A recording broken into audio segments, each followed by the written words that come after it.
1 Corinthians chapter 3 verse 11, 12 and 13.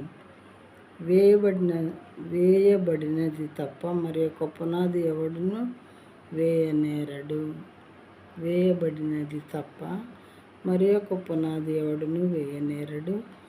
ఈ పునాది యేసుక్రీస్తే. ఈ పునాది యేసుక్రీస్తే అంటే దేవుడు యేసుక్రీస్తే. ఎవడైనా ఈ పునాది మీద బంగారము, వెండి, వెలగల రాళ్ళు, కర్ర, గడ్డి, కొయ్యకాలు మొదలైన వాటితో కట్టిన ఎడల వాని పని కనబడును. ఆ దినమున అంటే తీర్పు దినమున అని అర్థం అనమాట. ఆ దినమున అంటే తీర్పు. దేవుడు తీర్చే ప్రతి మనిషికి వారి క్రియలు చొప్పున వారి మాటల చొప్పున తీర్పు తీర్చే దినం ఒకటి ఉంటుంది మనం చనిపోయిన తర్వాత. చాలామంది పాపం దీన్ని నమ్మరు, కానీ ఇది ఎంతైనా నిజం.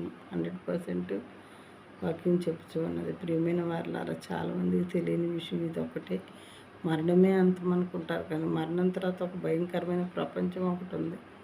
మరి మన భవిష్యత్తుని, యుగాల భవిష్యత్తుని, మరి నరకంలో ఉండాలా, అది స్వర్గంలో ఉండాలా అనేటటువంటి తీర్పు తీర్చేటటువంటి ప్రపంచం ఇది.